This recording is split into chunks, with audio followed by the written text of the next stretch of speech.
அஸ்ஸலாமு அலைக்கும் ஆல். இன்றைக்கி வாழைக்காய் வச்சு ஒரு சைட் டிஷ் எப்படி பண்ணுறதுன்னு பார்க்கலாம். அதுக்கு முதல்ல ஒரு கடாய் வச்சுக்கலாம். கடாய் வச்சு தேவையான அளவு எண்ணெய் ஊற்றிக்கலாம். அதுக்கப்புறமா ஒரு 2 வெங்காயம் கட் பண்ணி வச்சுருக்கேன், அதையும் கூட சேர்த்து நல்லா வதக்கிக்கலாம். அது நல்லா வதங்கி ப்ரௌன் கலராக வந்த உடனே ஒரு 1 ஸ்பூன் அளவு இஞ்சி பூண்டு சேர்த்து கைவிடாமல் அடிப்பிடிக்காமல் நல்லா வதக்கிப்போம். அது நல்லா வதங்கி பச்சை வாசனை போன பிறகு ஒரு அரை தக்காளி மட்டும் நம்ம சேர்த்துக்குவோம். இது கூட இதையும் சேர்த்து நல்லா வதக்கிப்போம். தக்காளி நல்லா வதங்கி வரத்துக்காக ஒரு 1/4 ஸ்பூன் அளவு நான் கல்லுப்பும் சேர்த்துக்கிறேன். இதையும் போட்டு நல்லா வதக்கிப்போம். இப்போ வந்து ஒரு அரை ஸ்பூன் தனியாத்தூள், 3/4 ஸ்பூன் அளவு வெறும் மிளகாத்தூள், அப்புறம் ஒரு 2 பிஞ்ச் அளவு மஞ்சத்தூள், இது எல்லாத்தையும் ஒன்றா சேர்த்து நல்லா வதக்கிப்போம்.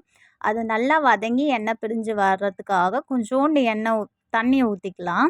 தண்ணி ஊற்றி நல்லா வதங்கி வந்த பிறகு ஒரு வாழைக்காய் நான் வந்து சின்ன சைஸில் கட் பண்ணியிருக்கேன். உங்களுக்கு எந்த சைஸ் வேணுமோ அந்த அளவு கட் பண்ணிக்கோங்க. இந்த சின்ன சைஸாக நம்ம கட் பண்ணோன்னா மசாலா எல்லாத்துலேயும் நல்லா பிடிச்சி நல்லா டேஸ்ட்டாக இருக்கும். அதுக்கப்புறம் அது வேகிறதுக்காக ஒரு 1/4 கிளாஸ் அளவு தண்ணி ஊற்றிக்கலாம். தண்ணி ஊற்றி நல்லா ஒரு 5 to 8 மினிட்ஸ் மூடி வச்சிட்டோன்னா நல்லா வெந்து வந்துடும்.